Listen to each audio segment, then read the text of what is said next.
We believe that the heart of a man is a treasure trove of untold stories, powerful lessons, and profound wisdom. Through authentic dialogues and insightful discussions, we aim to unlock these treasures, one story at a time.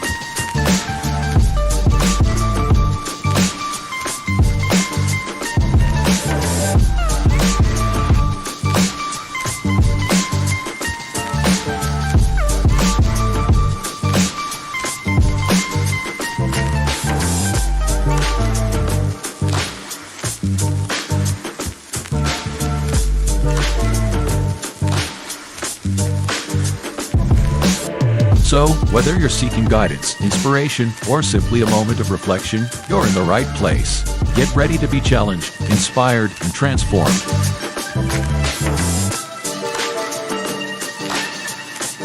And now, to guide you through this journey of discovery, please welcome your host, a visionary leader and a true catalyst for change, Dwayne Dwyer, but we affectionately know him as the Mindset Coach. Good evening, everyone, and welcome to this week's episode of the Hearts of Men podcast. We're your hosts for this evening conversation.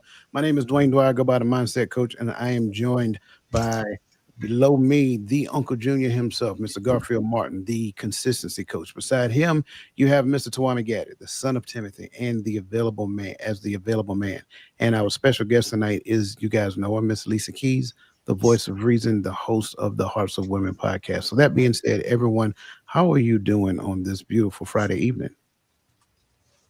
I am doing well. I'm doing rested, and I am looking forward to the conversation. But overall, how I'm doing great. I'm in a good place right now. I love it. Friday, y'all know I'm happy to be here. I can say this evening to chat up with my brothers and my sister. You know, overall, cavtastic.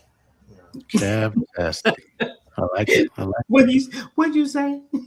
Cavtastic. Cavtastic. Well, I'm doing fabulous, and I'm glad to hear each and every one of you are doing fabulous, and happy to be on the show tonight as well. So. Good. We're happy to have you. And listen, not only do I appreciate you guys being here and look forward to the nice conversation, I also look forward to, the conversation that's going to come from the comment section as well, because you guys are a functional part of the every show. We greatly appreciate you being here. So that being said, on this channel, we like to call you by name. So if you have not done so yet, make sure that you get in the comment section and just say hi. So that way we can, recognize you by name, because we want to give you your flowers while you're here. So that being said, the rebirth of Nick D, good to see you and welcome. Crystal Everett, good to see you and welcome to this evening's conversation. His divine appointment, good to see you and welcome to this evening's conversation. Of course, Garfield and son of Timothy and Lisa, good to see you guys and welcome as well. Yes, it's Maya. Good to see you. Welcome to this evening's conversation. Miss Robin Brower, good to see you. Welcome to this evening's conversation. Miss Charlotte Jordan, good to see you as always and welcome to this evening's conversation. She is becoming, good to see you as well and welcome to this evening's conversation.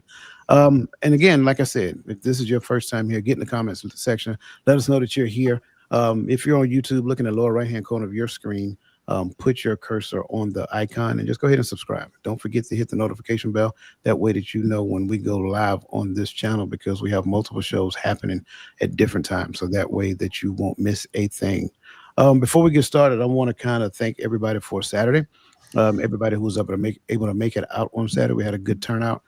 We actually had a phenomenal webinar, and just the things that I've been seeing. I want to talk about them just for a hot second, right? The things that I have been seeing in them since Saturday all the way up to today is just, it's mind-blowing. It's phenomenal seeing some things, and I am pleased with, and this is just me now, whether they're pleased with their progression, that's up for them to tell their own story. But I can tell you, based upon what I'm seeing, I am beyond pleased with what I am seeing in them as a unit. So, shout out to each one of them. And again, if you missed it, if you missed the opportunity to join us, the replay is available, and I will be flashing it up on the screen here in a hot second. There's your hot second.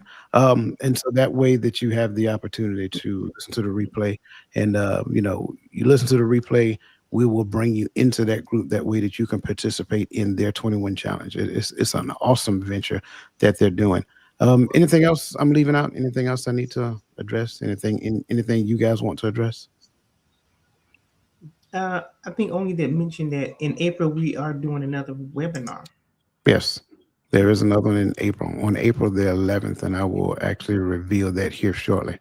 Also, Robin said, if you miss it, it's your own fault. Also, tomorrow morning, 10:30 a.m. Eastern Standard Time, we have our quarterly community meeting. Thank you, Crystal, for putting that in there. So if you're available, we'd love to have you so that we can just talk about community business moving forward, how we can grow and expand and be better for people. So I think that's about it. So if all hearts and minds clear, we can go ahead and get started. All right. Look like they're ready to go, y'all. So why are 9 out of 10 men still battling anxiety, even after therapy, medication, and everything their doctor recommended? If you're nodding your head, you're not alone. I want to take this opportunity to welcome you to the Hearts of Men. And I am your host, as I said, Dwayne Dwyer. And today we're exposing the hidden treatment mistakes that most people trap, that keeps most people trapped in endless struggles and cycles. Today we're diving deep into why everything you've told about anxiety might be keeping you stuck in the same patterns. We live in the same reality, day after day. We'll explore anxiety not as your enemy, but your teacher. And by the end of this episode, you'll never look at those anxious moments the same way again. What you'll discover tonight might completely shift how you approach anxiety. This isn't just another episode. This could be the breakthrough that finally sets you free. Now, as we get into these conversations, you guys know we like to baseline everything to make sure that everybody's on the same sheet of music because I don't like making assumptions. We don't like making assumptions. So we want to make sure that everybody's in the same space. So as we get started, I want to ask a very simple question. And that simple question is this. In your own words, I would like for each of you to describe anxiety. What is anxiety in your own words? I want to start because I'm still in my answer, right? And I'm still in it from coach. And I'd always heard it, been through classes, resiliency training, all of these things. And there's always some long, drawn out definition, scientific terms, and all of these things. But I do believe that last week you said something as simple as anxiety, I'm paraphrasing, is the fear of what is going to come, like the fear of the future, something like that. So for me, that really set in to the point to where I can even remember it from last show. You know what I'm saying? So for me, that is as simple as I can get. And that was really simple and profound and the easiest basic way for me to understand it, So it took me to 50 years before I really got it. So that's my definition. There we go. I'll go next. I'm gonna simply say mental prison.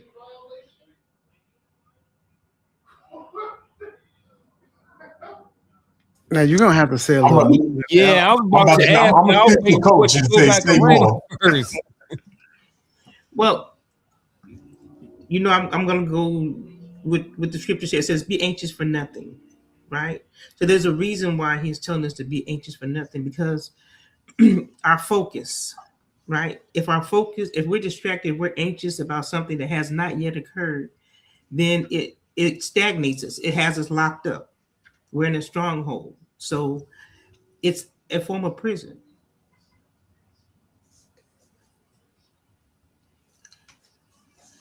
I like it. So for the record, on the Hearts of Men, that's the one day I get to be the one to go to go scriptures. You know what I mean? I'm joking. I'm joking. I'm joking. I'm joking. But all jokes aside, my focus was going to be more of a lack of spiritual discernment. Is how I would describe anxiety. And going right there where Lisa was, when you understand that we were meant to be anxious for nothing, right? It shows that we either can't see the Father's hand at work, or we don't trust the Father's hand at work. Either one, but either way, there's a spiritual lack with anxiety. I'm not saying anxiety ain't a real thing. It definitely is a real thing, but I suffered with it young, as a young kid, and the thing that eased it off of me was when I had to learn more. So, like, and I don't know if what I meant as a teenager is what Paul meant when he said, I learned to be content. But for me, I'm like, listen, I already ain't got nothing. What they gonna take? What can life take from me? So everything that added to my life from that point on, I was just content, because I knew that the Father had his hands in it. Things that didn't come and things that did come, things I wanted to come that never showed up. I got, get frustrated in a moment, but I was able to sit back and not quit on my self growth, and by self growth I mean on me, and spiritually, because anxiety keeps you in a space to where you don't trust the Most High. I don't know what he's going to do. I don't know what tomorrow look like. I don't know if I take this promotion, am I going to be able to do the job? Do I, like, all of these things stem from a fear that passes away when you know that he's in control. So. I like all of those answers. Garfield, I like your answer because that's my answer, right? And I think all of you are in the exact same arena, and it's no different than what I'm seeing in the comment section. Miss Charlotte Jordan said, feeling lack of control. His divine appointment said, worrying about a future event that had not occurred. Robin likes Lisa's definition of mental prison. That's a great answer, Lisa. Be anxious for nothing. My grandson has it really bad. This is a great conversation for me to be hearing this evening. Thank you for sharing that. And then Miss Charlotte Jordan added some more. Fear of the unknown. And Miss Charlotte Jordan had been dropping nuggets over the past couple of weeks. So again, shout out to her. I'm agreeing with, like, my simple definition is me being hyper focused on a future unwanted event. And the key is that you're hyper focused, and that can be problematic. But I also think, because we're in the space of health and wellness, if you will, and I think we've been there now for about 15, 20 years, right? Because obviously they're market targeting, and the market is targeting the largest generation, and the largest generation is the boomers, right? That's why they're called boomers. And so a lot of them are older, so forth and so on. So it's all about pills, and pills and potions and things of that nature, and that's what they talk about. And so, that said, when you look at anxiety overall, a lot of times what you're seeing and you're understanding is that the industry is what I'll call it today. The industry is seeking to medicate as opposed to inform and teach and educate. And so, in the space where you're seeking to medicate first, you're looking for, like, it's almost like you're feeding your own bias. So you're asking questions that usher people into the arena to agree with the thing that you want them to agree with. Therefore, now we can do the thing that we wanted to do, as opposed to educate. And I think that's what we are going to attempt to do tonight, because the American Psychological Association has a answer for anxiety. And I think sometimes we may be conflating things. And so, according to the American Psychological Association, it defines anxiety as an emotion characterized by feelings of tension, worried thought, and physical changes like increased blood pressure. But I do not want us to stop there, because it goes a little deeper. Anxiety is a natural and temporary reaction to stress or perceived threats. It often arises in response to specific situations, such as preparing for an exam, a job interview, or a significant life event. This type of anxiety can be helpful in motivating action or improving focus. Once the stressor is resolved, the feeling of anxiety typically subsides. So it's almost as though what it is saying, well, not almost, what it's saying is that anxiety is actually a good thing. It keeps you, like, It's almost like identifying that, going back to what Gaddy was saying as he explained, anxiety is almost like me not trusting in the Most High. It also, I think, to me, it also identifies that I'm not the Most High. So there, in that space, I think it's a good thing, because the other side of it is what we call anxiety disorder, which is a chronic mental health condition that involves persistent, excessive, and often irrational worry or fear that interferes with daily function. Those two are clearly not the same. And I think sometimes when we get into what I tend to call suggestive counseling, where I am going to suggest a diagnosis with you and to you, and then you to the point that you accept it as who you are, now you've given me permission to kind of like diagnose you. I've said a lot. I want to hit the pause button real quick and see what your guys' thoughts or feedback on anything I just said. I think the biggest thing that stood out for me is what I just wrote in in the um in the chat, and that was natural and temporary. I think that, as someone who works in education, and I see, for 7 years out the elementary, and I've seen it, and then I see it at the high school, and I see parents, and I hear teachers and staff and students, and I hear this word being used a lot: anxiety, anxiety. So and so has anxiety. So and so has a test and they have anxiety. Okay, that's fine. That is okay. Like, that's just part of growing up. You're nervous about the test. Maybe you didn't study. Maybe you're just not good at test taking. Maybe mentally that's not the best space for you. Whatever it is, that's just life. And I think, I don't want to say that. Actually, let me back up. I think, like you said, those two things are really important. And I think that that's what more people need to understand, whether or not they're actually listening to this or just in general, is that anxiety is normal and it's temporary. Like, it's okay to feel a little something, that little whatever you feel before you take that test that you need to get your real estate license, or you about to hit that PR in the gym, like all of those little things, that's normal. You know what I mean? So I think I just for me, I wanted to highlight the fact that, those natural and temporary things is something that applies to all of us.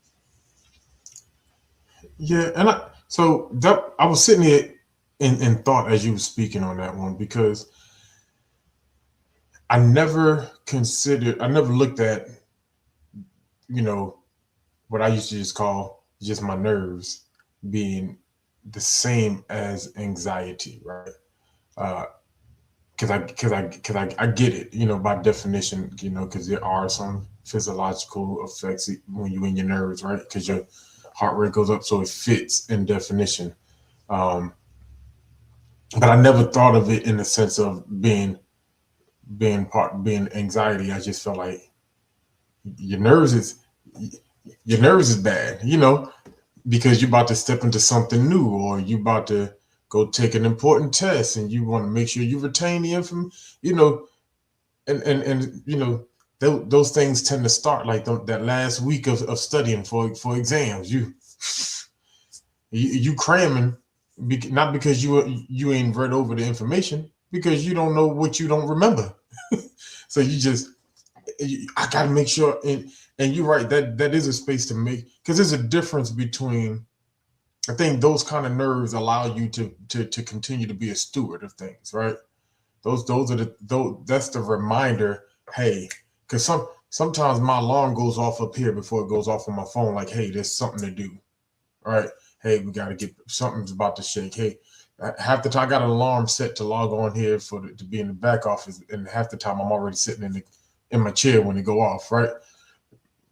So those nerves, I do see what you. I do agree. Those nerves do remind us that we're not in total control, and then it also reminds us that how to maintain stewardship over whatever it is that we got going on.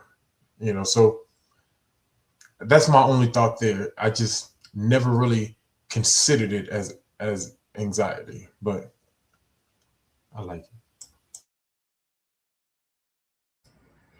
I like the distinction in identifying between the two, as Yeti was unpacking, because it does make you think about how you are responding, and actually the benefit of having that temporary anxiety. So it helps you to identify, to not only not to trust in yourself, right, but to also, in the example of a test that you're taking, right, to prepare for a job or whatever that may be, it helps you to, not to focus on yourself, but okay, you have to focus on yourself. So let me not say that. You have to focus on yourself, but it helps you to identify that I'm not doing this alone, right? I think that's what it is.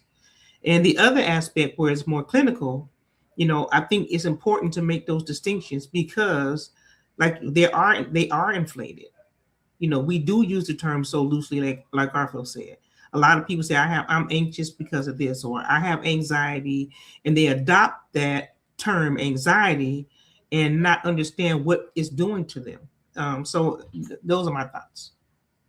I love it. I love it. And I don't want to give partial information for anxiety disorder to make anyone feel like I'm trying to usher them into what I'm thinking. So the rest of the anxiety disorder, like we read before, anxiety disorders are chronic mental health conditions that involve persistent, excessive, and often irrational worry or fear that interferes with daily functioning. Key features is anxiety disorders are marked by persistent and recurrent anxiety that is disproportionate to the situation. They prevent individuals from fully participating in life, affecting work, relationships, and overall well being. And anxiety disorder often includes physical symptoms such as rapid heartbeat, sweating, dizziness, or gastrointestinal issues. And people with anxiety disorders may avoid situations that activates the trigger of their symptoms. And so I think it's important that we understand that. And again, first, as we continue this, I want everybody to understand that we are not licensed practitioners, and we do not, like, we're not responsible for issuing medication or things of that nature. So if you're listening to this and you think we're telling you to stop taking your medication right now, wrong. That's not what we're saying. We're saying understand the difference between anxiety disorder and anxiety. And if it were me and I'm seeing a professional, I am going to ask them questions because I think that's one of the most important things that you can do. Be educated about the thing that you're dealing with, and the proper person who can and should educate you is the person that you're going to see. So I just want to put that disclaimer out there before anybody takes something that we're saying and go make a irrational decision and say that, oh, well, Garfield said I don't have to take my medication anymore. No one here is saying that. Just want to make sure that that's clear. So want to greatly appreciate everything that you guys are saying. Thank you for what you're saying in the comment section. This is a team we didn't hear coming up, maybe because we didn't push through life. I'm gonna be. Just in turn. Oh, okay, gotcha. Okay, no, absolutely right. So this is a term we didn't hear coming up. Maybe because maybe because we had to push through life no matter what. Absolutely. Absolutely. And let's just look at it from this perspective. The price of medication is not feasible for people who are in, and I'm just going to say what it is, people who are in low-income environments, right? If insurance didn't cover it, I'm out of luck.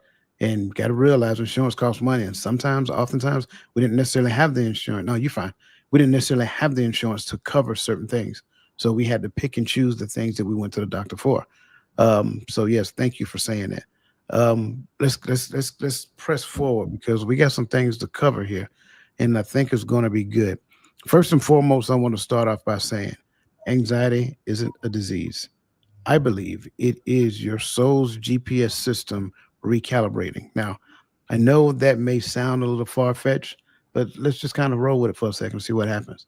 Anxiety is not a malfunction, it's a message. It often emerges when your current reality no longer aligns with your soul's evolution. Now, Garfield, you kind of made a comment in this, and you made a comment in the comment section, and you said, "What do we do with those thoughts? What decisions do we make after that?" Right? Well, I think you're spot. I think you're in the right direction. Anxiety isn't the dizziness of freedom, according to Soren Kierkegaard. About 31% or 31% of U.S. adults experience anxiety disorders in their lifetime. That's nearly 1 in 3 people.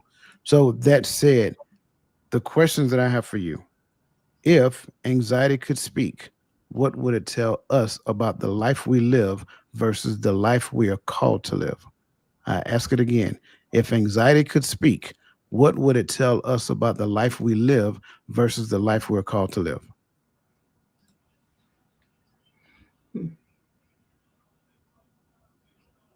I just want to say, Unc, that look is classic right now, bro. I think, I'm tapped in, bro. hey, I can. You look like it too. I can see it. So I think if anxiety can speak, it would be the conversation between your calling and your safety net, right? So I like you said, the life that you live in versus the life you're called to live. Um, because sometimes the life that I'm living is my safety net. Like you said before, I'm trying hard not to trigger that that response that happens when I get anxious, I get nervous, right? It's the reason why people like me will never jump out of an airplane, right? Is because I don't want the problems. My heart rate gonna be beating out of my eardrums, right? Um, I just can't do stuff like that. But if that was my calling, like me and anxiety would be having a long conversation. I'd be like, hey, bro, but I gotta do it. And anxiety be like, or we can go sit our butts down somewhere, you know. Um, but then on the flip side, when we take that other approach, that temporary approach to it, anxiety is that thing that's saying, hey, this is our calling and this is what we're gonna do. So if we just gonna jump out here and do it, let's make sure our static line is hooked up. Let's make sure we've remembered to do the right things, you know. So, but it's going to be the thing that to keep you on your P's and Q's. It's going to tell you, hey, in order to walk in your calling, you have to make sure that you're in alignment with what you're supposed to be doing. When I used to when I had to prepare a sermon, nerves get bad. As like I said, it's just my nerves, right? But what was anxiety telling me in that moment? It was telling, right, you have your notes, you know where you need to go. How about you make some highlights before you get up to make your mark so you know your points that you want to hit. You want to make sure these are your non-skippables, right? These are the things that kept me and all that the nerves helped me continue preparation up until the point I asked everyone to open their books, open their Bibles, right? So I think it's two different conversations. I kind of like where he went with the two different conversations. How you ended with that, because that's kind of maybe sort of where I want to kind of pick up. So if anxiety could speak, what would it tell us about the life we live versus the life we're called to live? I think so. Here's how I look at it. I look at it like we said, anxiety is, the fear of what, could the future, what we think about the future and what may happen. So let's say, for instance, the anxiety is, how we feeling about um applying for a new job, taking this, I don't know why I'm on this thing, real estate license, I guess, because I heard it's really hard to do. Apply for school, whatever this thing is, right? I think anxiety, one of the things anxiety does, it asks us a question. And the question that it asks us is, in the sense, which path are you on? Are you on the path that is um that you want to be on, which is the one that talks about I'm nervous, I have the anxiety, I don't know if I'm going to pass this exam, or are you on the path of I'm not supposed to be having fear? You know what I'm saying? So which path are you on? And I think that's what anxiety does. It asks us the question, where are you at? Which path are you on? Do you align with this or do you align with that? So I think that's kind of where I want to pin that right there. I think I had a little bit more in my as I was thinking it out, But I think for right now, I think I'm okay with this, but I may circle back around to it and add more to it later. I like everything that I heard, but it made me think about anxiety, and I think I want to answer this from this perspective, right? So the question was, yeah, can speak would okay, call for your life. Okay, so I think it will say thank you for making the adjustments, because anxiety is something that I dealt with a lot, and it's actually my focus for we're doing a 21-day challenge, right, with each other. And anxiety is that was something that it was self-induced, and it was because it was something I didn't quite understand yet. I'm learning more and more, and I'm so thankful that I am. So I think it would say to me that stop living and reacting to these external demands. I think that's what it will say to me, because if you don't, you cannot realign. So I think that's what it would say to me. I like all of that. And as I'm listening to it, it's see, questions like this really make you redefine your definition. And that's why I love it, right? And so it's not that my definition would change, it would kind of expand. And I think that's kind of like what, I'm hearing everybody say, because I view this question as kind of like layered. The first layer is me looking at the life that I'm living. Anxiety doesn't show up if I'm living in my comfort zone, because I'm doing the thing that's comfortable for me. But once I step outside of that comfort zone, now anxiety shows up, because now it's making me not only either redefine my identity or it refines my identity. One of those two things, because it's making me look deeper and search deeper and all that other. Because if I don't do that, I am looking for external validation. I'm looking for people outside of me to validate me, and so forth and so on. Now, when I am doing those things, I know that I'm going in the direction in which I am called to do. Now, anxiety shows up in a level of either taking responsibility for the things that I'm supposed to be responsible for or not. I am more anxious when I do not do the things that I'm responsible for doing. Why? Because now I know that in the back of my mind. Did I kind of devote the time, energy, and effort to prepare for, going back to Gad's example, prepare for the sermon? No, I didn't. So now I'm anxious because, Lord, I need some help. I need you to show up, not just the way that you're going to show up anyway. I need you to show up to kind of, I know I did wrong. So now you back there praying and meditating all kind of other stuff before you go out to the sermon, because you didn't properly prepare. So I think anxiety shows up when you don't do your part. Something I learned a long time ago when I was in the Army from, I think it was Russell Benton. Russell told me, he was like, my chief then. He told me, he said, look here, he said, the Army is easy. He said, control the controllables. I was like, what do you mean by that? He said, the things that you are expected to do those things and be good at doing those things. You're expected to be where you're supposed to be on time. You're expected to be in the proper uniform. And see, back then it was a different army. You had to actually polish boots. You had to actually polish boots. So make sure that your boots are shined. Make sure that your uniform is squared away. When it comes down to PT, make sure that you're where you're supposed to be. Make sure that you max out the PT test. Make sure that you qualify I'm If you do that, no one will reject buying what you're selling on the shelf. I was like, that actually made a lot of sense. And I'm telling you, just by following that simple rule for 24 years, it instilled a degree of confidence in me that even in those times where I had to go to promotion boards and things of that nature, I studied to make sure I did my part, so that when I sat before this panel of people, and listened to questions that they asked me, I still felt confidence in there. So I believe that's how anxiety show up. It shows up to show me that I am doing the right thing by moving outside of my comfort zone, and it shows me whether or not I did not do the right thing by preparing for the thing that I'm supposed to do. Thoughts, concerns?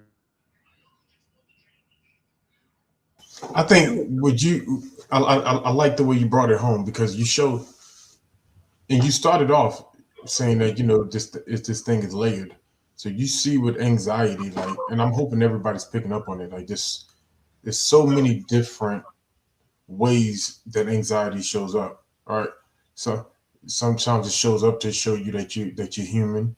Sometimes it shows up like Coach said, because you're unprepared, or you didn't do the proper preparation, and anxiety shows up. So sometimes it's a byproduct of of what you've done, right?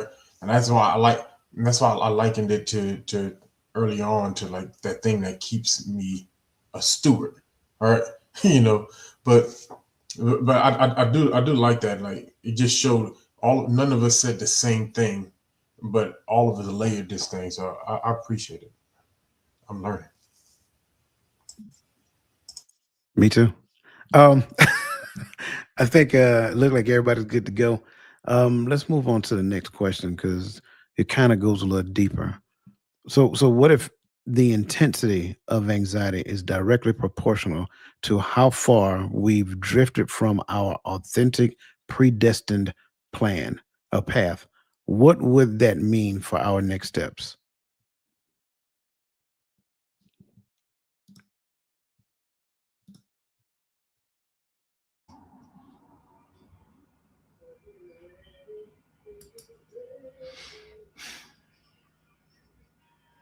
I think it would mean that it's not random. Anxiety isn't random. It's rational. Um, and then I think it would cause for a urgency to correct something immediately, to immediately correct it. So I think, okay, so let me read the question again. What is the intensity of anxiety directly proportional? Yeah, I think there's going to be a need for urgent course correction if this is the intensity of anxiety. If that's something that we're constantly dealing with, that it's going to require us to course correct. It's going to require us to this is a deep this is a long question. um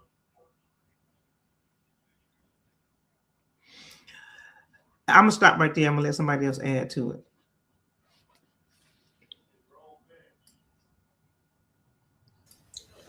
Look like Unc is on his notepad. You know, Hey, when I'm, he put on the glasses, I knew I had to keep bringing it up and down. I'm about to say, listen, ditto. But he deep in thought. So I'm like, I might as well just go ahead and try to freelance this thing, freestyle this thing. So what if the intensity of anxiety is directly proportional on how? My bad. No, you fine. Proportional to how far we've drifted from our authentic, predestined path.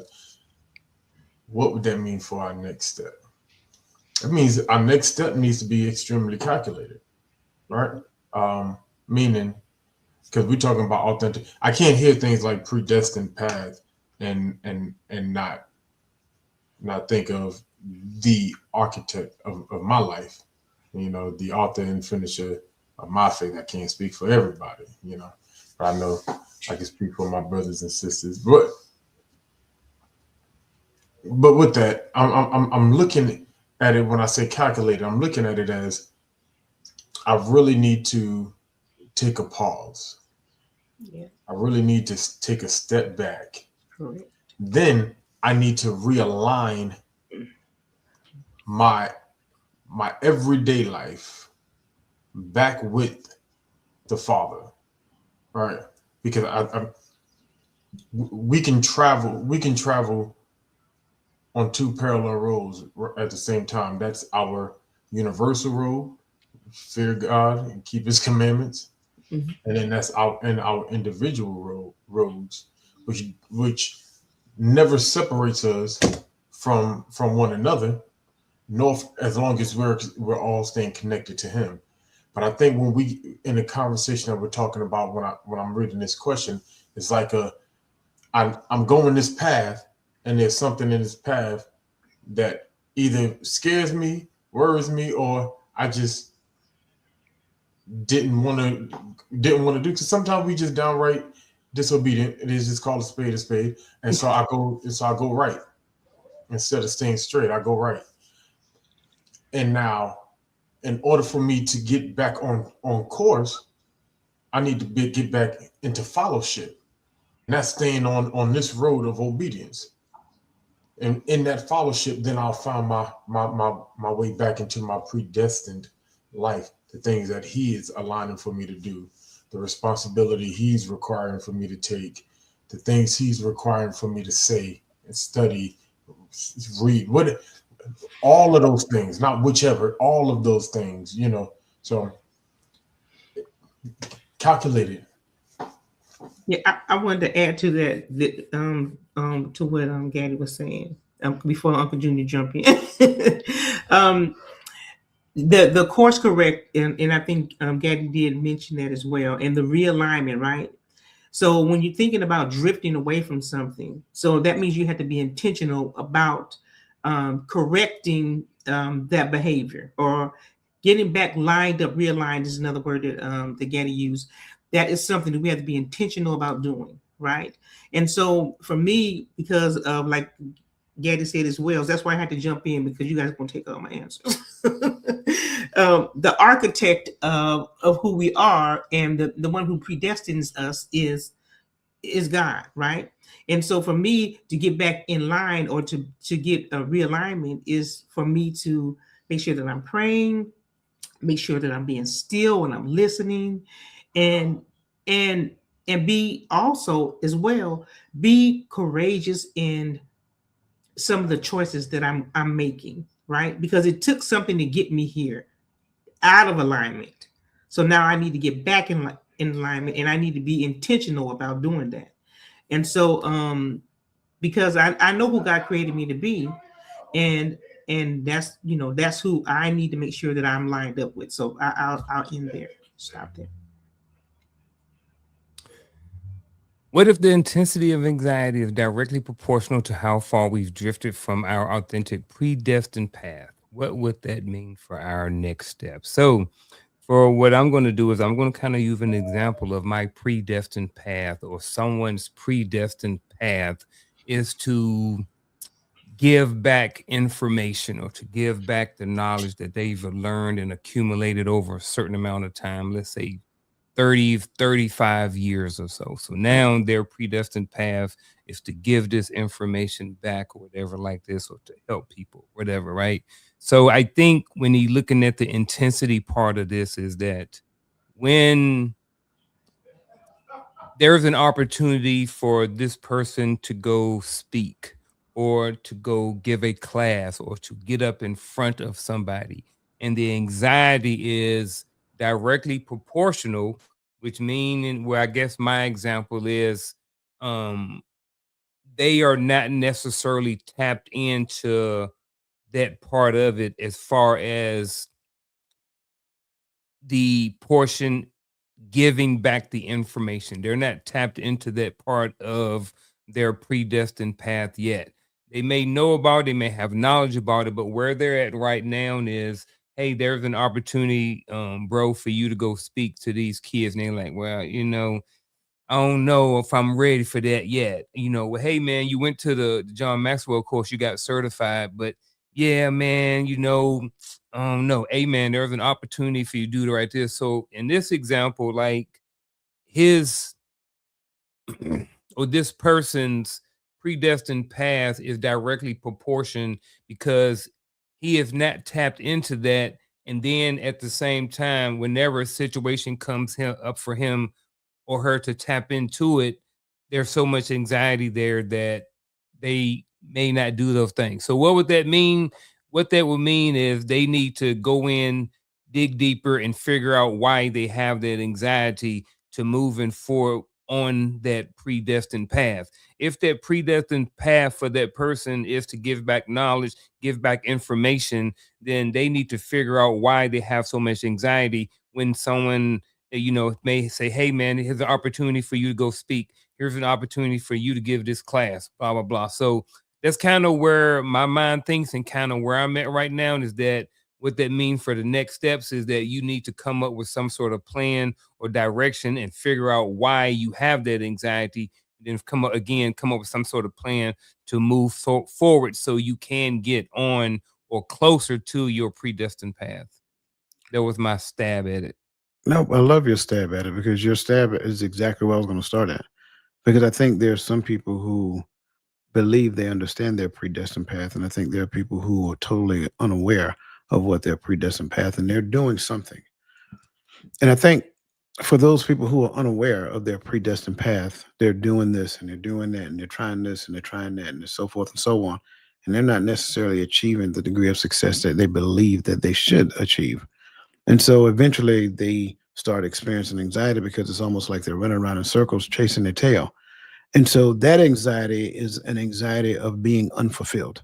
They're doing a thing, but it's almost like something is missing. It's like something in them is missing, and it doesn't feel good. Like they're, I'm like, it's like the LL Cool J song, right? When I'm alone in my room, sometimes I stare at the wall. It's like that, yeah.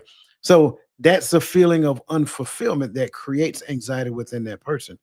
That person needs to sit still and know that I am the Lord, right? They need to sit still and pray and meditate and listen. Quiet down the hustle and the bustle of everyday life, the busyness, which we always conflate and call it business. Sit still, be quiet, pray, meditate, and most importantly, listen. We're praying, we meditate, but then we get up and go back to being busy. We don't sit still long enough to listen. Prayer is a conversation, right? It's not just I want. No, it should be a conversation. We feel that we should do all the talking, but yet the most profound words that you'll ever hear is the words from the Father. So sit still and listen. He already have a knowledge of what you want. He know how you feel right now, because you're doing all of the things that you weren't created to do. So sit still and listen. For the person who believe they have an understanding of their predestined path, sometimes what we'll do is we'll add our own good ideas to the path. Oh, I want to do this right here. This would be great. I just want to add to this right here. And next thing you know, you're on the path, and then you kind of veered off to the right. It's like going down a dirt road, and all over here, I'm from the country, y'all, so don't judge me. All on the side of the road is cornfields, right? So you veer off the road, and you're just mowing down somebody's cornfield. Well, only thing you got to do, two things you do. The smart thing to do is to stop and retrace your steps and go back where you came from, because there's some ditches and all that other stuff. If you keep going, you can't see, right? Retrace your steps, get back on the path where you got off at, and then keep going forward. But some people like to, live life by the seat of their pants, and they just want to turn the wheel back to the left and then just keep mowing down more cornfields until they hit a clearing. I mean, to each his own. But you have to become intentional about getting on the path, because in that cornfield, you don't have the confidence of what is beyond that next row of corn that you're mowing down. So get back on the path, make a decision. Go ahead, Gaddy. I'm sorry. How you know Gaddy had something to say? Have I seen you? Because, oh man. So here's the intentional part, and what you just said. The intentional part is in the listening. Here's the danger, because even when Uncle was talking, I was thinking, do most people even understand what their predestined life is in order to walk in it? Because we're too, and even in our own head, and this can be real, some of us don't know how to shut up in our own head.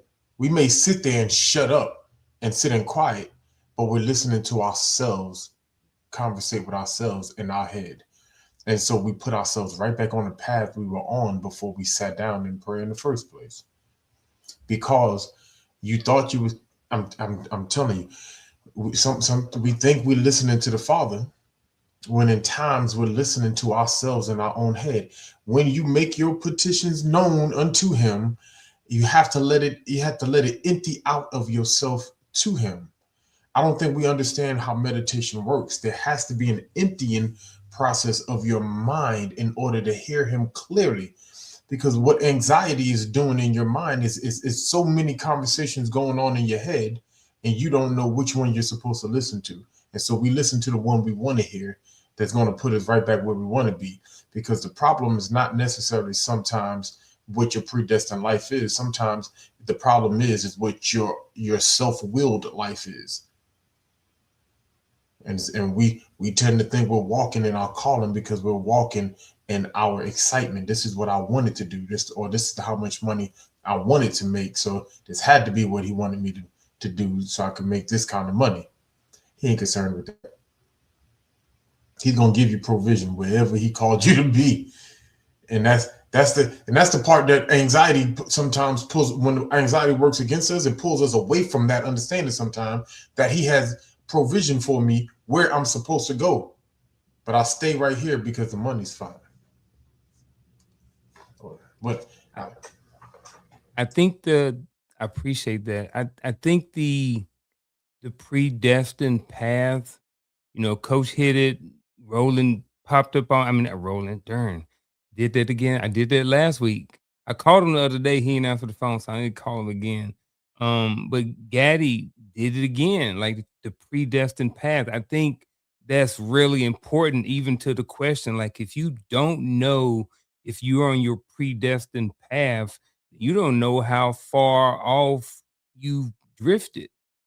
You know what I'm saying? So, like, when you know you're on your path and you know what you're supposed to be doing, I think, and you have that trust, I think one of the things that come along with that is that you innately have less anxiety about things. That's just my extra 2 cents that I want to add into that piece of the conversation.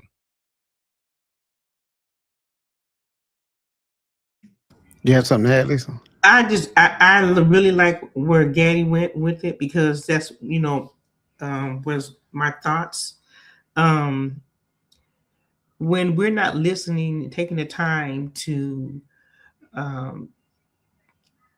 listen to the thoughts that we're having, and we're just going to choose the one that's going to best fit the scenario that we want. And a lot of times that's something that we do. And I was thinking about predestined, right?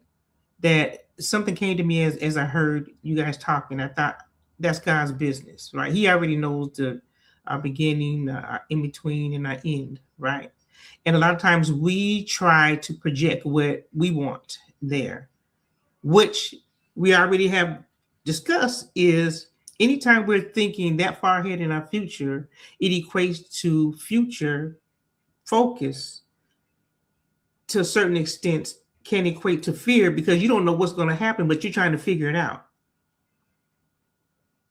And our responsibility is to stay in step and trust and believe because of who he said he was to us and how we are in relationship with him. So I just wanted to add that.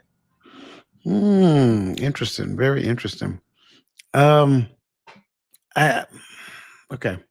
So I'll sprinkle a little more seasoning in the gumbo, if you will. A lot of times that conversation exists because of anxiety, that continual talking in your head because of anxiety. You're not confident where you are. You're not confident where you're going. So you're constantly trying to talk yourself into rightness. It's like talking to a person and you ask that person a question and they go on and on and on and on and on and on and on. And they're like, man, I just asked you a simple question. But they're going on and on and on and on and on because they're trying to talk themselves into the right answer. And that's kind of like what's going on in your head. Like you're doing this over and over and over and over and over and over and over again because you're trying to talk yourself into a space where you feel confident. But then I'll go back to what you just said, Lisa, about the future focus and predestined and so forth and so on. And if I have that thought, not saying that what you're saying is wrong, but if I am future focused, is that not the definition of faith? Faith is the substance of things hoped for. So I must be future focused, but I still have to live in the present. And that's the disconnect. I think some of us are trying to be so spiritual, holy, whatever, to where we want to do the future focus thing, but we don't necessarily understand that future focus faith constitute a present ideology, a present being, a present state of mind, a present execution. Now, faith is the substance of things hoped for, the evidence of things not seen. That's the here and the now. So, sure, I can hope future wise, but there has to be something that proves today that my hope is in the future. That's the key. So I just wanted to add that to it again. Not saying that what you were saying was wrong. I just wanted to add a different viewpoint to it because I believe that somebody was like, well, I should be future focused. Sure, but you must be in the present as well, living the future. And that's a whole nother conversation. I'm not finna get into all I'm about that. to say we about to turn the corner. I'm not going to add to it, but I was going to, I think it's important to clear that up, right? So you should be future focused. But what I was referring to was that when you're so anxious about what's to come, and you're focusing on that, and your trust is not in God, that's where you go outside of what He is telling you to be hopeful about. Right. So that's what I wanted to add to it. And that's why I said you wasn't wrong. That's why I was and I think there's a fine line, right? That somebody may be seeing in there, right? It's because yes, there's a hope for tomorrow, right? Now, if we be completely honest with scriptures, our hope for tomorrow should have some unified principles in it, because our hope is for what He's promised, right? But my faith is, and this is why it's important to know the testimonies of the saints from yesterday, because those testimonies he said every time he was telling them about trusting Him and keeping His law, He continues to say, remember, I am Yahweh thy God who brought you out of Egypt. Right. And when he sent Moses back into Egypt, He says, tell them that the gods of their fathers. So there, you have to draw from yesterday to sustain today and to keep that hope and that faith for the promises of tomorrow. So it all. agreed. Spot on. Again, I'm not. Listen, all y'all are right. If I don't understand the Old Testament, the New Testament is just going to be entitlement to me. That's it. I'm sorry. I've been saying this for the longest. If I started reading the Bible at the Gospels and just go straight through from the Gospels all the way through the epistles, then I'm living a life of entitlement. I have to go back and understand who God the Father is first. Once I understand who God the Father is and understand His being, then when I get to the Gospels, I recognize who God the Son is, and the God the Son kept pointing back to God the Father. Then when I get to the epistles, now the epistles make sense because it helps me to understand that I can't get to the Father except I go through the Son. So that's why I say if I don't understand who God the Father is, then I'm living a life of entitlement. So yes, what Gaddy said is absolutely right. And it is very easy to do if we shift our mind to actually desire to do it, right? That's why I say it's all about hope forward, but there has to be a manifestation of my hope today. And if there is no manifestation, which is the behavior that I have in the here and now, then I am literally walking through this life aimlessly without a compass or anything of this nature, hoping that I'm going to get to an end state, but I don't have a compass. So if I don't have a compass, a GPS, I'm sorry, Gad. I assumed everybody know what a compass is. If I don't have a compass or a GPS on my cell phone to give me directions, then how do I know that I'm going to get to a prescribed end? Well, the GPS and the compass is already given. Only thing we have to do is follow it.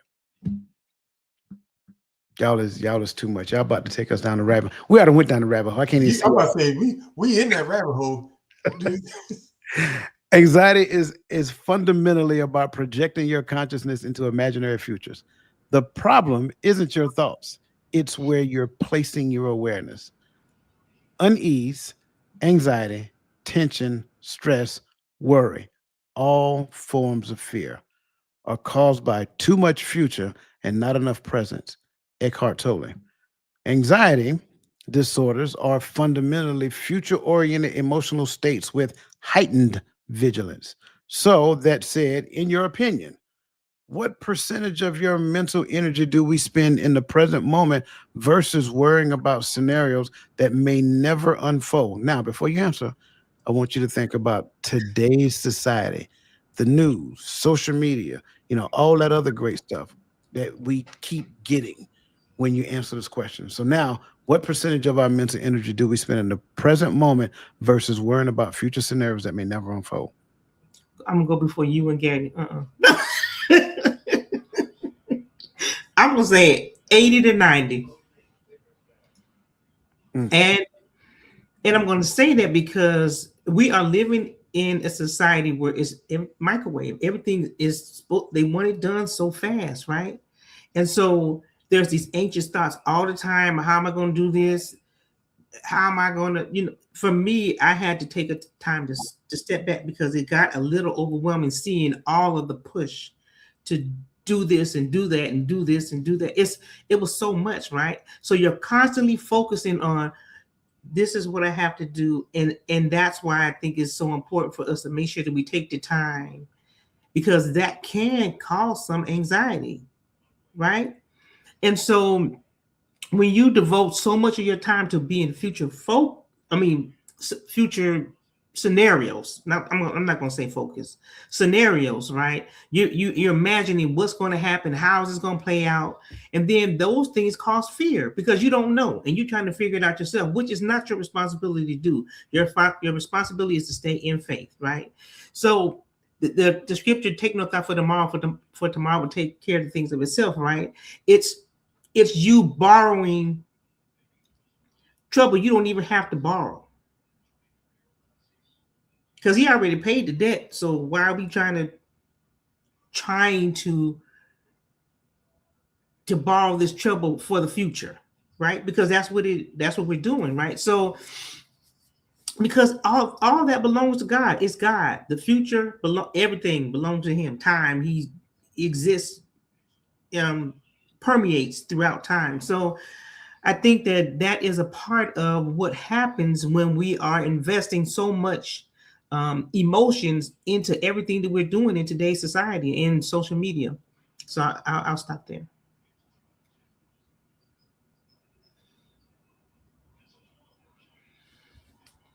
Ooh, I like this question. I remember back in 1999, there was a lot of anxiety and worry because people thought that once the end of 1999 was over, and 2000 started, the clock was going to do this, the world was coming to an end. I've seen, people get worried over, Nostradamus predictions of, all of these different things. And one of the things I've noticed is that people worry a lot about a lot of stuff that is just basically out of their control. As I look across the internet sometimes and I'm scrolling through, this platform or that platform, and then I hear, politicians and people start talking about politics and stuff like this, and they're worried about this and then they're worried about that. And so for me, in my opinion, I think what percentage of our mental energy do we spend in the present moment, um versus worrying about scenarios that may never unfold. I think that, you know, a lot of people spend a lot of time in this space, and the reason why I say that is that if you looking at the outcomes, if you was really, I'm not trying to be negative or to anybody or anything, but if you was that worried about X, Y, or Z, why you ain't saving no money for the future? Why you ain't, I don't know, building you a bunker if you think the world is coming to an end, or, why you ain't, whatever. Why are you not doing these things? You spending a lot of time worried about X, Y, and Z, but there's no action behind the anxiety or whatever it is that you're worrying about. So for me, I believe just what I look at sometimes, maybe it's I'm in a different space or whatever, but I think a lot of times people spend a lot of mental energy versus, you know, I think people spend a lot of time in mental energy worried about a bunch of stuff that they can't control in the future versus the amount of time they spend in the present moment. So I don't know. I guess if I'm gonna give a number, I want it to be higher that they spend worrying. So more than 50. I want to go. Let's try 80%. I'm gonna go with a high number. I'm gonna go 80%. Well, you're close to Miss Charlotte Jordan. Miss Charlotte Jordan said 90. Go ahead, Gary. 90. Yeah. Excuse me. I was gonna say, and I'm thinking of the way you phrase it, it would be 2080, right? And so I'm going to 80. I think Lisa said something about 85 and 90. I'm right there because, energy do we spend in the present moment versus worrying about scenarios that may never unfold. We live in a fear-centered society. Everything. This is why we pay these high premiums on insurance.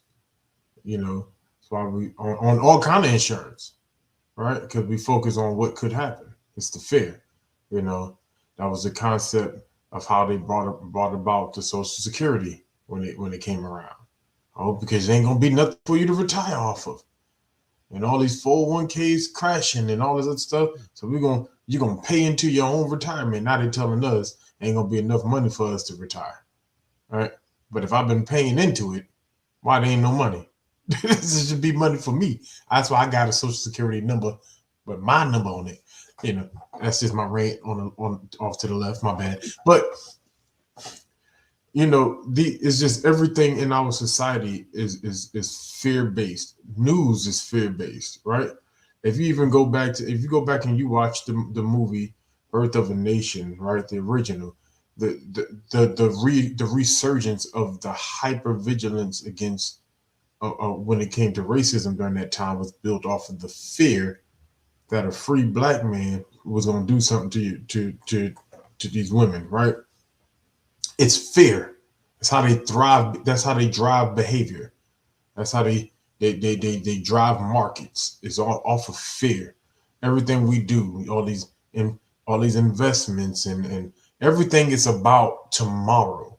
Nothing is about what. Think about it. Outside of the extremely rich people, the rest of us, we're spending all our good years working and saving and preparing for tomorrow to enjoy maybe 5 years of it.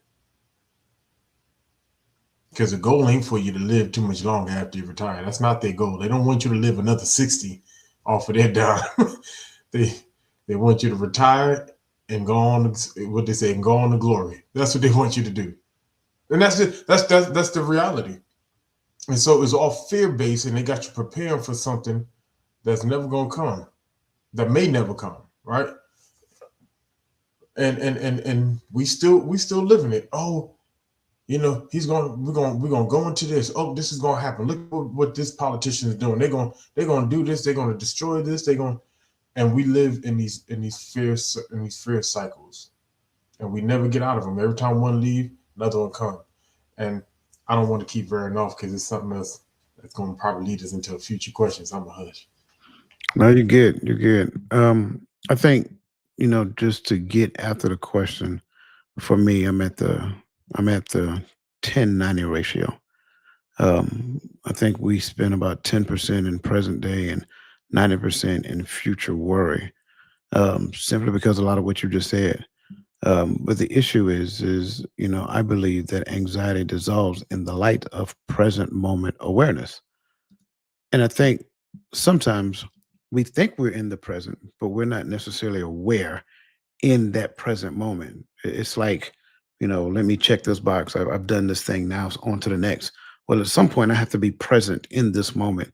One of the bits of advice I found myself giving here over the past couple of days is that remember the emotions that you're experiencing right now in this accomplishment. And then when you move on to the next accomplishment, carry that emotion with you so that when times get hard, those emotions can actually help you through those difficult times. And I think when we do not appreciate the current present moment, what we do is we allow those positive emotions that actually help us to understand the things that we can do, achieve goals, so forth and so on, have positive experience with people. We don't carry that forward. We leave it in the past and we move forward the same slate that went into that positive moment that we experienced. So it's like, yeah, the positive moment, we left it right down on the, on the timeline, and then we moved the timeline and left the moment. And it's not so much as nostalgia, it's you carrying the capacity of the positive emotion that you had in that moment. Because when negativity hits, you got to have a reserve. And a lot of times we don't carry that reserve with us moving forward. So I greatly appreciate everybody's comments. I'm sorry, go ahead. Yeah, I got. I want to pick with you. I want to pick on you. Um, but I don't. But I do. Cause I want more. You know, you said 90-10. That's a lot of time. You know what I'm saying? And you said Miss Charlotte Jordan did the same thing. That's a lot. So at the same time, do you think that people can get to a point to where it's not like do you think 90-10 is more of an average? You think it's more or less? Because like I guess when I said pick on you, I look at your credentials, what I've known about you, the training, your experiences, a lot of different, check the boxes and a lot of, really you've had a lot of training. You soaked up a lot of knowledge. You look behind you and you read a lot of books too.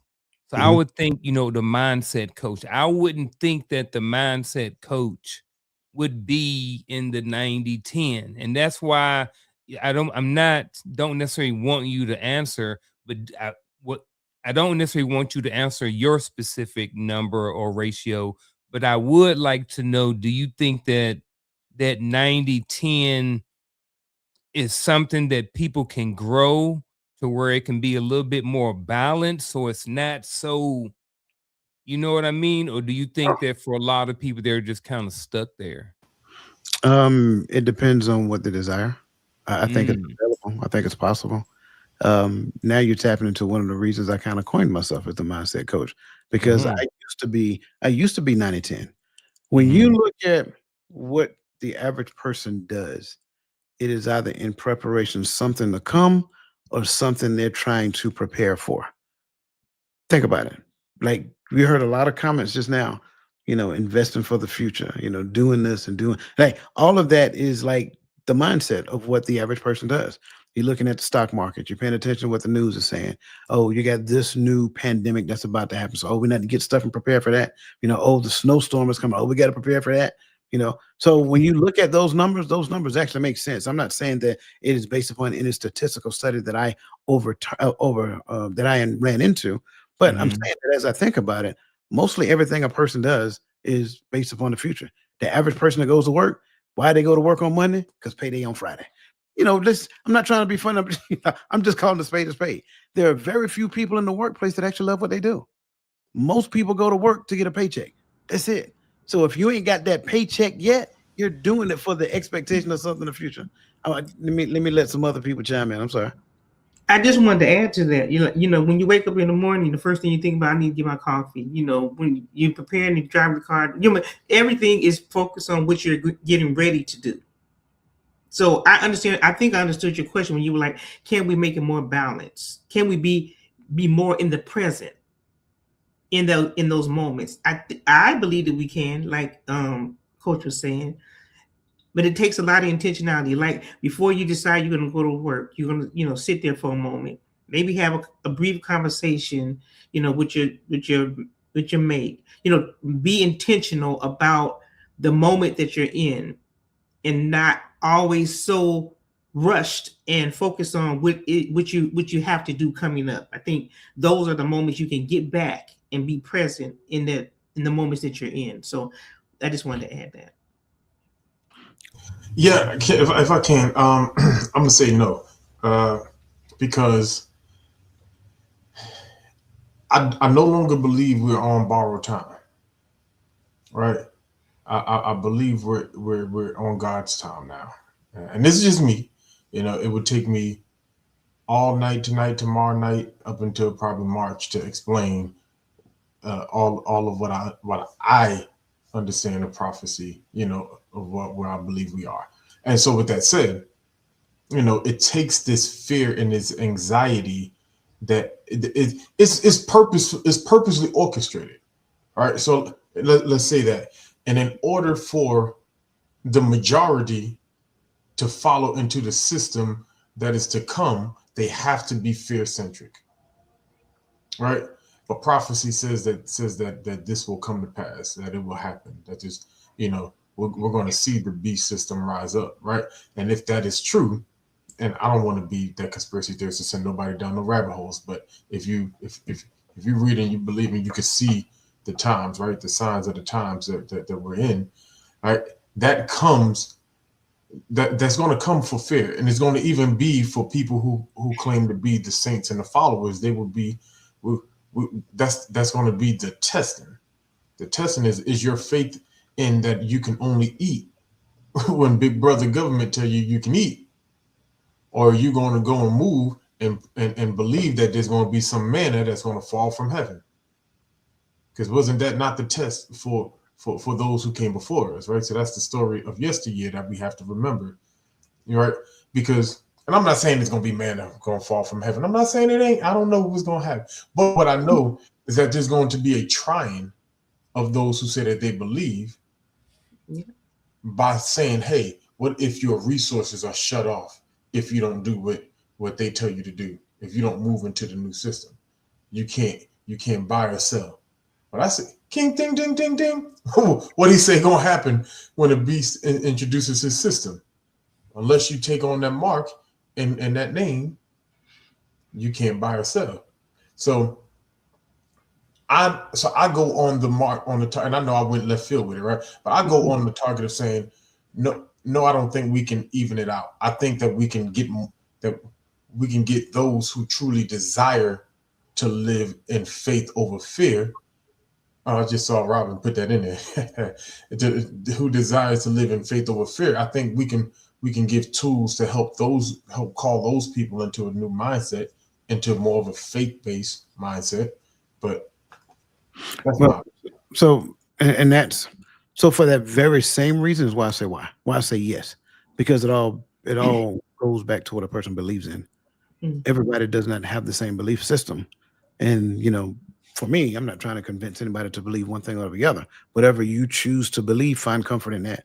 So, to your point, can the average person balance that out? Sure, by finding a way in this current point in time, in this moment right now, to be more appreciative than you are judgmental, to be more appreciative than you are gossiping, to be more to have a grateful attitude, gratitude, to show gratitude over complaining and all of those different things. For people who choose to complain, they choose to be anxious. For people who have a great attitude, those people are the people who find a way to balance it out.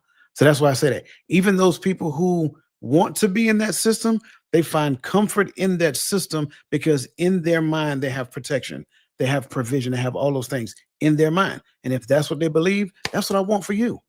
You know what I'm saying? At the end of the day, I'm not trying to turn anyone away from it. But under the umbrella of belief, I believe everybody can actually find a way to balance the scales simply by having a better attitude. And that's what I'm saying. And again, it's not me saying that anything that Gaddy said is wrong. Absolutely not. Going off of what you just said, that is specifically based upon those people who believe and live by faith and those people who do not. But I think under the umbrella, everybody believes something, right? And so whatever it is you believe, be that unto you. That's my mindset moving forward. Did we answer your question?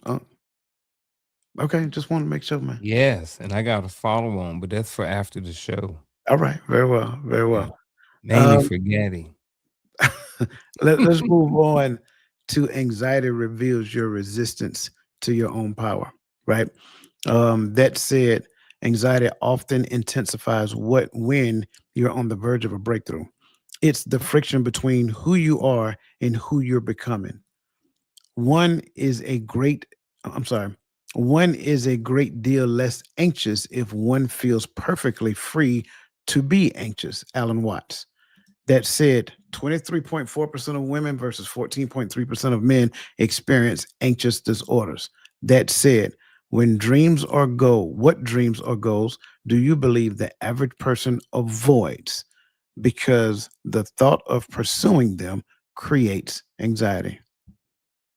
And I will start this one off. Go ahead. Go I, ahead. I will start this one off because it's exactly what we were just talking about. I believe the average person avoids taking the time to figure out what they're called to do simply because within them it creates a large amount of anxiety, it creates a huge amount of responsibility, and there's a level of fear that if they mess any of it up, they're going to get zapped with a bolt of lightning from heaven. I'm telling you, that's just my thoughts. I got one. Is starting their own business or running your own business. Um, Speaking from personal, yeah, personal life, absolutely right there. Like when I started digging into all of that stuff, it is so much stuff. It's a lot of work that goes into running a business, especially if you planning on wanting to scale and then hire people. You know what I mean? If you want to hire somebody, something like you need to know about, maybe 401ks, you need to know about insurance, you need to know about days off. You got to learn all of this stuff. Like, so for me, the fact and the thought of every time I learned one thing, I had to learn, or every time I learned one thing, I learned five more things that I didn't know. So then I go find information and learn these five things, and they all got five more things. So I just found it a whole bunch of information to go. So for me, I kind of tapped out and decided to go a different direction.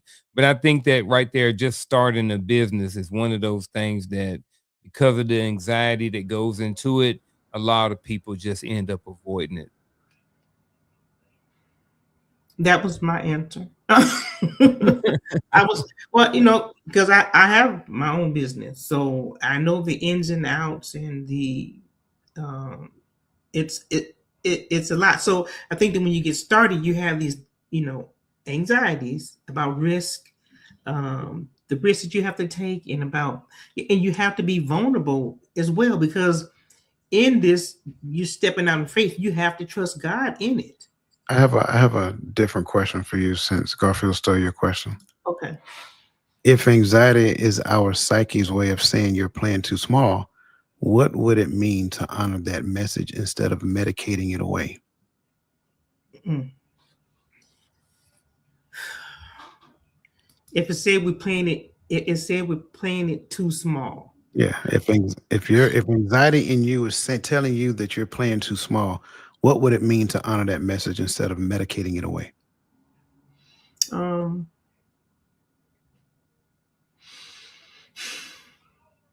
Trust God because he's equipped us for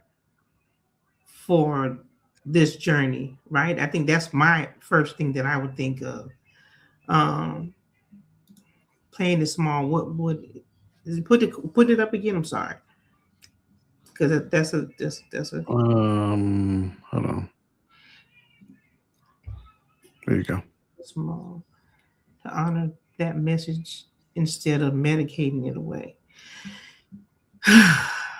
Instead of um, instead of depending on the medication. yeah. See, that's where I think it all goes back to trust and believing. It has to go back to that, right? What do you believe in? What are you trusting in? And if that wavers, then this is where this anxiety comes in. This is where I'm not trusting. Well, maybe I'll go ahead and take this medicate for a little while. I'll take this drink right now because I'm stressed out. What I'm just saying. So but if I'm doing that, then how can I have clarity of mind to hear what God is trying to say to me? Because I'm in this space of anxiety. I can't hear. And I'm blocking. That's the part we talked about when there's conversation where we have to listen. We have to be able to hear what God is saying to us. So um for me, I think that only question would be, to just trust in God. He's equipped us for everything that we need. So now I got to go seek and find, okay, what is it that I need? So that I won't be anxious, and I can just trust and put everything on you. That's the place. That's the discovery I had to make for myself. So, yeah. Yeah. Gary, which question you want? The first one or the second one? I kind of want the second one. Because the first one, really, y'all really hit that first one. Because all I was going to do was echo, really, pretty much. But if anxiety is our psyche's way of saying you're playing too small, then what would it mean to honor that message instead of medicating it away? So since Lisa started on the faith thing, right? Right, where is your faith, right? The next step is step out on it. And everything that I was anxious about that I've actually accomplished, it started with my first step. Every sermon that I was nervous about preaching, it started with my first word. And even if the anxiety or the nerves or whatever synonym we want to put in there, even if they don't fade away right away, the ball is rolling, and it's up to you to keep pushing or to quit. But there's just something inside, like it's something that makes me believe that if I keep going, it's going to begin to prosper. But I think also, and now this is where upbringing comes from, like depending on where you're from, and we talked about this a little bit, and it may sound like imposter syndrome, but depending on where you're from, that could be the fear alone. Like, what does success really look like? Right? Some people have what they call it. It's a remorse. What they regret? Survivor's remorse. Survivor's remorse. Right? You survived and you make it, and some people feel like I can't be black and be rich because do I got to turn my back on my people, or do I got to? And it's so many things that just plays in the mind. So many scenarios. You got to block that out. You just got to block that out and just make that decision. I can't play it too small, because there's more in it for me. And that just might be true. I'd rather go down fighting, believing that there's more in there for me, than sitting there saying what would have happened if I'd taken that step. Yeah. I think I wish I could give Stephen Kyle a microphone right now, because I know I'm gonna mess this up. I'm gonna take a swag at it. I learned a lot by watching certain things, and one of the things that I've watched recently is a movie about a fire team in California. I think it's Only the Brave. I think that's the name of it. And the interesting thing is that you're taught a lot about how they fight fires.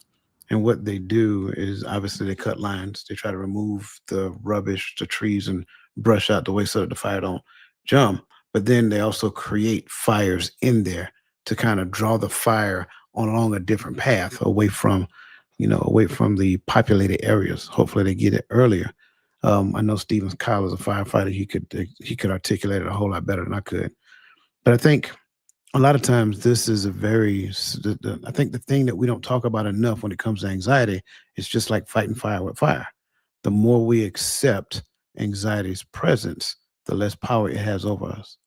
Now, I know that sounds a little difficult when people think about it, but it's like part of the struggle, I think, of that thing is that we're fighting against the presence of that thing, but recognize its presence and then now find direction in the presence of it. So you can actually, it's kind of like what I said maybe a couple of weeks ago. You can't beat a river into submission. You have to go with the current and use its power as your own.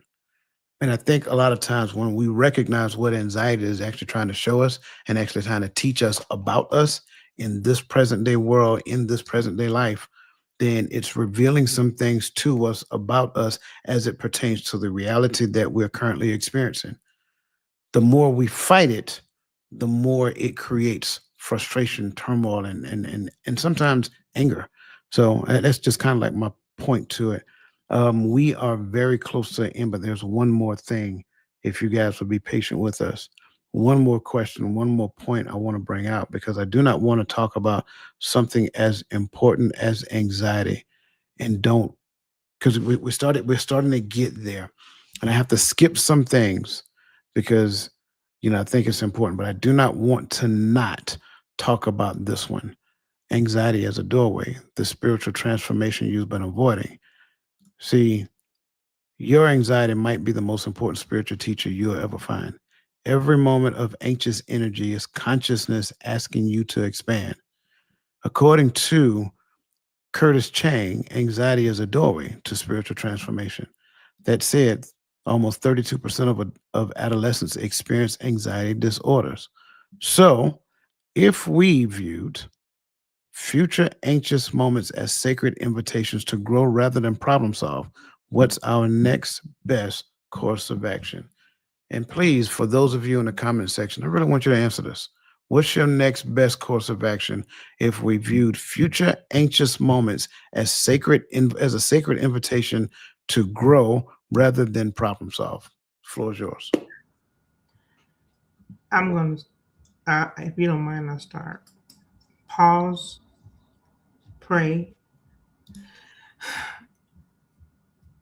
and then ask God, what are you inviting me to learn or to understand? Because if there's something that is going on that God wants us to understand in that moment, right? And like you were saying, we have to embrace discomfort.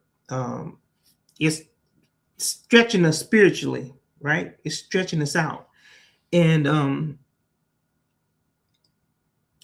it's going to help us to trust in God more, right?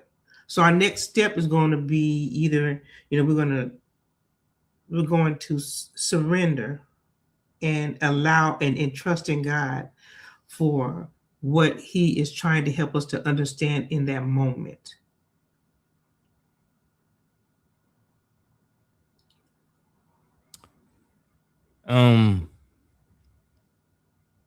What is it? If we view future anxious moments as a sacred invitation to grow rather than a problem to solve, what's our best course of action? When I see sacred invitation, I can't help but to think about embracing that. When you think about something that's sacred, something maybe from your culture or something like that, it's almost like you want to embrace it. So I think the first thing we do with all of this is we embrace it, and then I think the next thing we do is tap in. And what I mean by tap in is a whole process, maybe of different things that you need to do, you know what I mean, to help deal with that or to the problem solve or the next course of action. So again, the first thing to do is just embrace it. Hey, there's some anxiousness right here. That's okay, brother. You fine? All right. So what does that anxiousness mean? So when you start tapping in to the anxiousness and what does that mean, and start asking questions about that scenario or whatever is going on, I think that that's the best course of action. So again, my things are to embrace it, and then next is tap in. Okay, I got a different question for you, sir. Check the private comments. I'm gonna set you up first. I think if we viewed future anxious moment as a sacred invitation to grow, one of the things that I need to understand is that what is in the future for me to do, the present person is not the person that's going to do it. I'll say this again. Whatever I'm supposed to be doing in the future, the present version of who I am is not the person to do it, which means now I do not have a choice but to grow. I'm solving the wrong problem. I am trying to solve the problem of what I see coming in the future. But the problem that I need to solve is the one that is preventing me to be the person to do the thing in the future. So now, if I don't focus on problem solving, I identify the problem. I focus on removing the blockage that's preventing me from growing. Then I can get to the point of becoming that person. Then when I look at that future problem, it may no longer be a problem. It may be just a benchmark. It may just be just a milestone that I need to understand. So always keep in mind, and I say this and I keep saying this, a lot of times we do things and we do it from the wrong lens. My future self is supposed to be the one that's giving my current self, my present self advice. If my future self is the one that's giving my present self advice, he is instructing me on what I need to do today in order to become who he is tomorrow. Now, that being said, Gaddy, you have the floor. Man, this question. Exactly. That's my same reaction when I was reading it. What aspects of your current identity would you need to let go of to step through the doorway that your anxiety is showing you? Sometimes the answer to this question may be a complete makeover, a complete identity shift. Sometimes, depending on, because some of us been working on ourselves for a while. Some of us been dropping some things for a while. And Paul says, "For we are compassed about with such greater clouds of witnesses, let us lay aside every weight and sin which does so easily beset us, and let us run with patience the race that is set before us." The hard part sometimes is knowing what to let go of. And here's why I say that. A lot of we had the same conversations here. You know, a lot of us have shifted our focus out of the brick and mortar that we call the church house, right, into our private study groups or public study groups, whatever have you, and the reason being because some churches, not speaking for all, some churches have taught us. And I'm not going to say have taught us, I'm going to use the different words, have pacified us in our sin, pacified us in our shortcomings, instead of challenging us to grow, to evolve, to put off those things. We begin to preach messages that made the sinners feel comfortable in sin. And so the reality is, I think when we get to this part of the spiritual journey, that anxiety is now beginning to show us a new way, is beginning to show up. I think that's the part of the walk to when you're actually starting. I can now say that I'm walking with Christ when he has given me his spirit. If I don't feel that conviction, I mean, you could say you got the spirit with you. I hear everybody says it. That's fine. But how do you know? Because I do not feel right going against the word. I don't feel. In fact, it starts with I now identify, and that's the first key that anxiety does. It first identifies where my shortcomings are. And when Coach Ong talked about embracing, hey, let's embrace letting go of some things. Yeah. Let's embrace laying down some things, right? And here's the thing: not everything that you need to lay down is sin, but it may be weight. Every weight and sin so easily that does so easily beset us. Sometimes it you may not be able to go to the law and say it's a sin, but it's a weight that's holding you down. Embrace letting it go. Embrace walking, and I think that's when we'll see that freedom that we always talk about in Christ. Is when we allow Christ and the Spirit to tear off that old man, let that old man be crucified. But I can keep dragging this on, and we already holding you. Yeah, I appreciate that, man. Very, very good. I love it. Listen, greatly appreciate you guys sticking with us. We got one more last thing because this is our bittersweet moment, and this takes us to our final thoughts.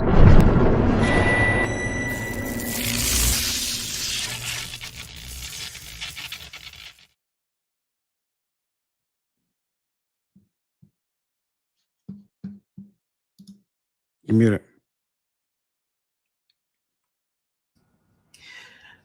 Thank you guys for this conversation. I really enjoyed it, and I'm going to continue to focus on this. But I think that if I can leave a thought with you is that we can't figure it all out. It's not for us to figure it all out, and I think that's where we will allow anxiety to come in. Not the anxiety that moves us forward, but the one that keeps us stagnant. So we can't figure it all out, and we don't have all the answers to all the questions. And because sometimes we think that we do, that's where we find that we are, anxious. And Word of God tells us to be anxious for nothing. And so that's something that we have to continue to work on. And so my final thought would be to you to just surrender, trust God. That's it. Just surrender and trust Him. That's it. Good evening, and my final thought is this. So the conversation tonight was really good. I really enjoyed it.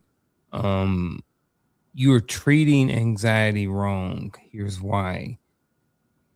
The reason why I think a lot of people are treating anxiety wrong is because they haven't tapped in. They haven't embraced the anxiety, and I think that is just one of the reasons why. A lot of people, we all experience, as if you've watched the entire episode. If you haven't, I would encourage you to go back and watch it.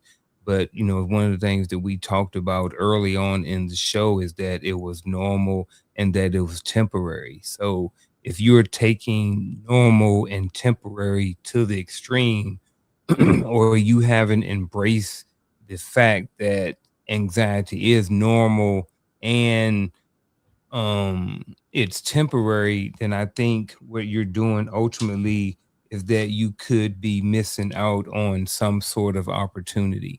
The opportunity sometimes is in the anxiety, because again, anxiety is about you know the fear of what is in the future. So if you can't tap into why you have fear of the future, I think it ultimately what you could be doing is you could be possibly missing out on your opportunity, or an opportunity for something better in your life. And that's my final thought. Man, I enjoyed this conversation. Thank you, Coach, for allowing me to be a part of this one. You did your thing on this one. My final thought. While I was listening to my sister and my brother, I instantly began to think about Christ when he was holding Passover with the disciples. He spoke of the moments that were to come. He said, the one who dips his hand in the cup with me will betray me. Knowing that this man was going to betray them, he sat in the sup with him. And we can always say he's Christ, I'm not Christ, blah blah blah. But if you remember the moments in the garden, his prayer showed the human form of anxiety. And what I loved about that, because it shows me that anxiety it's not the thing that's there to tear you down. It's just a recognition of your human form. And that's where Christ was at when he goes, if it be your will, let this cup pass from me. Nevertheless, not my will, but your will be done. And that's where we have to get into that space with anxiety. People like to point to the conversation he had with Peter. He said, Peter, when he's telling them about what's going to happen, he said, Peter, you have your sword on you? He said, I got two. He said, that'll be enough. And everybody like to hold on right there, right? But in that space of showing the human form of anxiety, by showing that anxiety, he was willing to allow anxiety to show his human form, obedience. And then he began to walk into the fullest form of his calling, which was to become the Passover lamb for whomsoever will, right? And that's the key. A lot of people we can't touch because anxiety shrink us instead of embracing what it's trying to teach us. All right, instead of embracing where it's trying to take us. That anxiety, him stepping through from that moment onto what was to come, brought him to the highest point that all whosoever will can rejoice about. And that should be the same thing in our lives, that the body of Christ shall be able to rejoice because you are walking through the anxiety into what the Father is trying to show you, into everything that is kept from you by hiding behind the shadow of anxiety. So I mean, that's really all I got. Let's just keep the faith. Let's stand strong. But I think we're stronger together, and we can lean on each other even in those moments. Man, that was really good. I like that. That brother preached a whole sermon just now, and did not miss. I want to make sure I say that he did not miss. Neither did Sister Lisa, neither did Brother Garfield. I think it's important for us to understand that anxiety is not an enemy, even though over the years it has been, portrayed as one. It's more of a it's more of a sign, or it's not a sign of weakness. I say it that way. It's not a sign of weakness. It's not a sign of failure. It's not a sign that you're broken.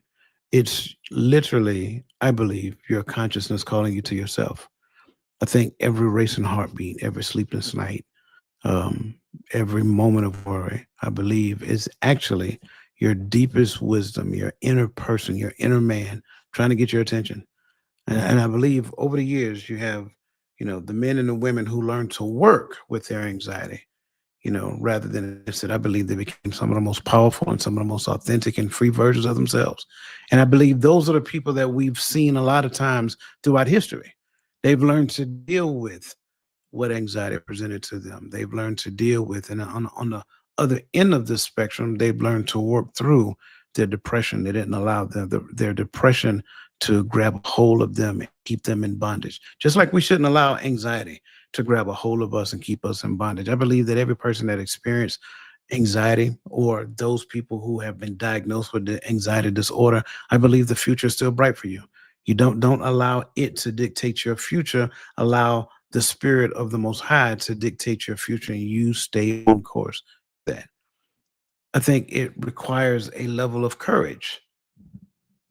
I think it requires a level of courage in order to push through it, not fight against it, but to work with the power of it. Because I think we've both experienced the power of depression and the power of anxiety. Don't fight it. You know, run with the flow, understand what it's trying to teach you, and then use its power for your good. Right?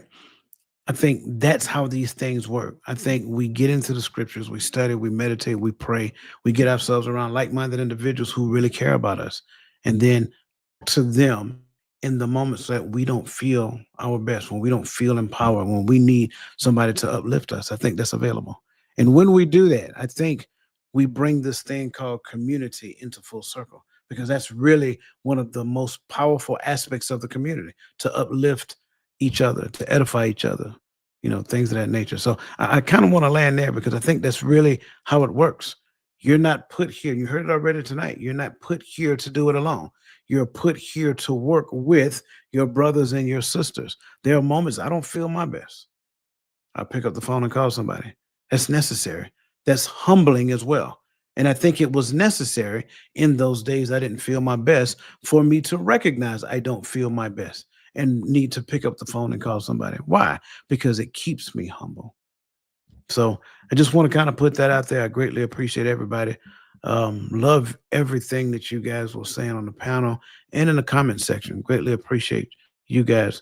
I want to show this before we leave, because that's the reason why we do the things that we do. That's the reason why the community exists, to have conversations like that, so we can help people even in the midst of conversations. So shout out to young Jalen, brother Jalen. You got this, man. I believe wholeheartedly you got this. And take every word to heart. Ask questions. Do research. I think you will find that this will be easier to deal with. So that said, listen, like I said, if you have not signed up for April 11th yet, scan the QR code over there. and that way you can register.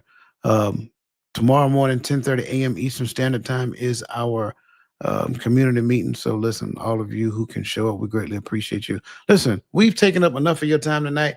You guys have a great rest of your evening, man, and just be awesome. Allow the best version of yourself to be a blessing to somebody else. And we'll see you guys next week, same time, here on the Hearts of